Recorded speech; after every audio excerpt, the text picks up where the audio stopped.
Hey folks, Dr. Mike Israel here for Renaissance Periodization Nutrition Myths. And then lastly, we're going to finish with best practices to make sure that, we're not just crapping on myths, which is fun, but also that we're leaving you guys with some helpful advice. Okay, this is wrong, but where do we go from here?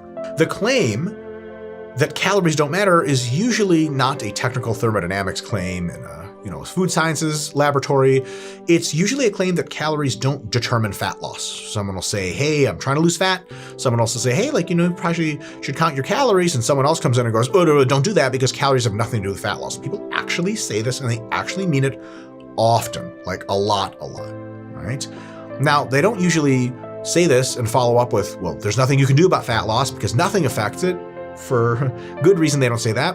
They have alternative ideas about what causes fat loss, such as hormones, such as food choices, how your nutrient timing is, and many, many, many other things. So a lot of times, the food choice is the real big one. They'll say, well, it's these kinds of foods that affect your hormones like this that make you fat. But if you eat these other kinds of foods that are not bad foods, then you won't get fat and you can eat as many of those as you like.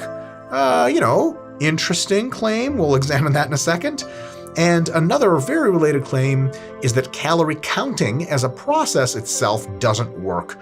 Not exactly the same claim because some of the folks that say calorie counting doesn't work do admit that calories matter, but that people just aren't good at counting calories. I think there's a lot more validity in that. But nonetheless, people really do think calories don't matter. So let's examine why that is probably incorrect, to put it charitably. We can think of at least 4 reasons. Reason number 1, body weight is determined in the long term, especially tissue size, because water weight can fluctuate. The amount of tissue you have in your body is determined exclusively by calorie balance. Exclusively. There's nothing else that determines it. What composition your tissues are, muscle versus fat, now that's different. That's not just calories. Other stuff plays a role. The total amount of tissue you have is calories. So if someone weighs 600 pounds, they're in an excess calorie state all the time. That is the only way to get to weighing 600 pounds of actual tissue. Now, this fact is laboratory confirmed, okay? First of all, which means that they've done direct studies with all kinds of different diets, and when they make the right calorie adjustments, people lose weight very predictably or gain weight very predictably or maintain it exactly to prediction. The reason this works is point number 2 sub 2 here is that it is governed by the laws of thermodynamics. Thermodynamic processes are never violated. Never have been, at least yet, and it would be real curious if someone did. Now, there's a bunch of other studies and observations that sort of corroborate this evidence. One thing you guys can Google for yourself is the Twinkie study by Dr. Mark Haub, and he would have like a healthy lunch that they would bring to meetings, and he would also have a couple snack cakes like Twinkie or Ho-Ho or whatever. Other people from other departments would be like, oh, Dr. Haub, you sure you can have that? I thought you were the nutrition professor. And he's like, actually, it's totally healthy to eat a little bit of junk food here and there as long as your calorie balance is in order. I'm like, I don't know about that. So he got frustrated and he did a little pilot experiment on himself where he ate almost exclusively snack cakes, like legit Little Debbie snack cakes, Twinkies, Ho-Hos, all that delicious stuff, delicious for 1 or 2 bites. And then you're like, why the hell am I eating this? He did that for a few months. He also had a little tiny bit of vegetables just to get his micronutrients in, and for protein and more micronutrients, he had a little bit of skim milk on the side. Other than that, the vast preponderance, 80-90% of his calories came from snack cakes. What ended up happening was he lost exactly as much weight as he predicted, and every single blood marker of his health improved. Holy crap! So when people say, well, it's the foods you eat, it's not the calories, Twinkie study is an awfully, awfully interesting thing to read after that. And the thing is, we're not just relying on it, we're relying on tons of lab experience and the basic laws of thermodynamics. So it's a thing. Calories do matter. And in fact, if calories didn't matter, how would that even work? So for example, if you weigh 150 pounds and you want to be 175 and jacked, how do you gain to 175 without extra physical energy? Again, that violates laws of thermodynamics. You have extra matter in your body. Where did it come from?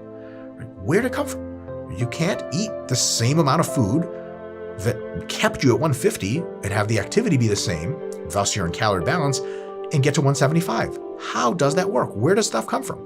Right? It's like having a skyscraper halfway constructed and there's tons of bricks in one of the yards down the street. We're like, yeah, we're not going to ship any more bricks. The engineers are like, how are we supposed to build a skyscraper bigger? Like, I don't know, figure it out. Okay, raw materials have to be a part if you're going to make something bigger, period. There's no other way. And calories are just a representation of how much raw material you have.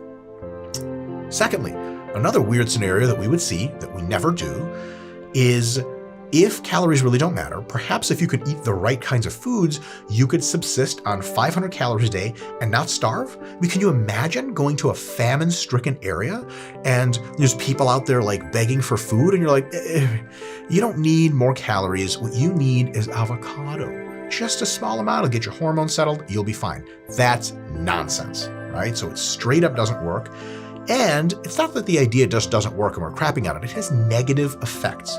For example, it leads people into dangerous misunderstandings if you are willing to suspend disbelief and assume that calories don't matter.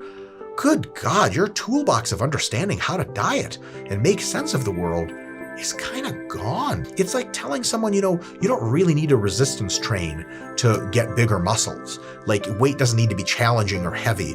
Your muscles don't need to face a challenge to get hypertrophy. You'd be like, okay.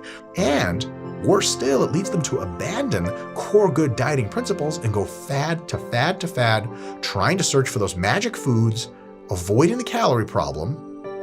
And what are they going to be doing? They're going to be searching for those magic foods forever because, drumroll, they don't exist. Now, some of the stuff about calories not mattering does have grains of truth around it. The types of foods you consume, it's not all calories, per even numbers of calories, the types of food you choose to fill those calories can have a big differential effect on muscle versus fat. So if you eat more protein, that's better. It makes you more muscular, less fat. More fiber is better. And oftentimes, for bulking purposes and cutting purposes, slightly lower intakes of fats, more intakes of protein and carbs, how most bodybuilders eat, are better. So if you're telling someone, well, calories don't matter because you have to eat really good foods, they do matter, and the really good foods matter to determine not just body weight, but body composition, because not so many people care a ton how much they weigh. It turns out they just really care about how they look. Let's say a female who weighs 180 pounds at 5'2". And you're like, oh, that's a hefty gal there. All right. And you tell her, look, like we have this experimental procedure. We shoot you with these Zeta rays. Don't worry, they're safe. The test monkeys love them. You shoot the girl with Zeta rays, and the result is she weighs the same 180, but her body externally looks and feels exactly like someone who weighs 120 pounds. Okay, fucking little abs, little arm chisel, shape. How many people, given that the procedure is safe, how many people be like, nah, it's not for me. There's no way I can weigh 180. I feel like a ton of people, not everyone, but a ton, be like, yes, and you have all the strength and energy of someone's 120, and you physically weigh 180, but you're not going to feel like it. You can jump up and down. Wolverine, okay? How many people be like, nah? Tons of people be like, yeah, I'll take that, because people fundamentally care about how they look, not how much they weigh. So a lot of times when people say, calories didn't work for me, they counted calories, they lowered their calories, they ate mostly crappy foods, they lost some muscle, a lot of muscle, some fat, they end up looking like a smaller version of themselves, and they're like, Okay, you have this idea when you start a fat loss diet and start training that you're gonna like get into this chiseled situation, and then you just end up looking like a smaller version of your fat self, so you're like skinny fat now, and it's like, this is not what I had in mind. But then they stop paying attention to calories, they start getting more protein, more veggies, more whole grains, they start weight training maybe, more physical activity. All of a sudden, they regain some weight. So they went from 180 to let's say 155, and they look like kind of blah there. They regain up to 165, and they lost tons more fat, gained muscle. Their body shape is excellent. Some of those folks might be like, well, see, calories don't matter. They do. It's just this stuff also matters as well. Big important points. Food timing can determine energy for activity. Okay, food composition and the timing. Okay? If you eat like one meal of donuts, you just go to sleep right after.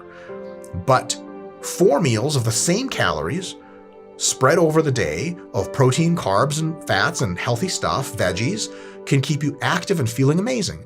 So when you tell someone, look, calories are king and they super matter, you're like, okay, so hypothetically I should be able to just eat donuts all day, but if I eat the right amount, I'll lose weight. And they're like, well, yeah, lose weight, but you won't have any energy to move around, so then you won't lose weight because your calories out is different. It's a bag of cats. And also, If someone tries a diet that says, look, calories don't matter, but when that person does that wrote the diet for them is they make them eat healthy foods, first of all, a lot of times the calories will be lower because there's only so much healthy food you can get. We'll get that to that in a sec. But also they have so much energy, feel so great. Another one, foods have a big effect on health. A lot of times when you tell people the calories are a huge effect on health because if you shrink down, it's better. Like, okay, I'm going to eat pink Twinkies and pizza and shrink down. But what about healthy foods? Like there's something there. There absolutely is something there. Even if you're eating same amount of calories, if the food composition is better, your health improves more. So we tell people calories matter. We're never saying it's the only thing that matters. It's absolutely true. If you eat more lean proteins, veggies, fruits, whole grains, healthy fats, and a little bit less junk, your health is going to improve at any level of calories, period. Now that any level of calories is the next point, point number 4. If you eat mostly healthy foods, what you end up doing is just satiating yourself that much more. Which is to say that if I give you a bunch of healthy food and I give you 1,000 calories of it, you're going to go through it. It's going to take you like half an hour to eat. And you'll be like, oh my God, that was fine. But like, I don't want to eat for 4 hours. And for 4 hours, you're going to have tons of energy. You're not going to want to eat. A couple meals like that, and you're into, let's say, 3,000 calories over the day, which might be a deficit for you, and you're losing weight, you feel full, you have tons of energy, amazing. But if you try to eat 1,000 calories of super junk food, I mean, you guys know how it is. Friday and Saturday nights are a thing. You zip through that shit so fast that you're like, oh, that was 1,000 calories. I can eat right now. As a matter of fact, I think I'm hungrier after eating that. And certainly a few hours later, you're ready to eat again and you want super tasty foods again, because a lot of those foods that are junky, they make you want more of them. Like nobody has a couple of scoops of ice cream, or sorry, maybe some people can stop after a couple of scoops, not me. A couple of spoonfuls of ice cream and they're like, nah, I'm good. Okay, you just don't do that, right? How many people like have 1 or 2 potato chips and they're like, that's it for me, you know, stomach's really small. Get out of here. A lot of those foods that are super high calorie, super junky, they're easy to eat and just get way carried out of hand and then you just want more of them. So all of a sudden, you're trying to eat 3,000 calories a day, but if you do that with just junk foods, you get super hungry, super low on energy, and it sucks, and then you end up eating more. And then you're eating 4,000, which is no longer a deficit, and you're like, oh man, like I thought calorie balance was a thing. Well, it's much harder to pull off if you don't control the quality of your foods. Making your calories lower is way easier if you eat the right food. So it's not calories matter only, it's calories matter in addition to other variables, but they don't never not matter. All of these effects change the result from the same calorie diet a lot. Especially if you take adherence into account. Folks that are experimenting with only counting calories, because I know people still do this sometimes. They'll get on MyFitnessPal or something, which can be used very, very properly and not so properly, and they'll just count calories. And they won't focus on any kinds of foods, and a lot of times they don't succeed with dieting, or they don't really get impressive results because just calorie counting in the context of still eating not so great foods, it just doesn't work all that well. It's kind of like trying to drive a race car with a really powerful engine, but the steering is rudimentary. It sucks. There's no electronics whatsoever. There's barely even a mirror to look back, front, side, and the brakes are sticky. It's like, yeah, okay, the huge engine's there, but there's a lot more to a race car and its performance than just the engine.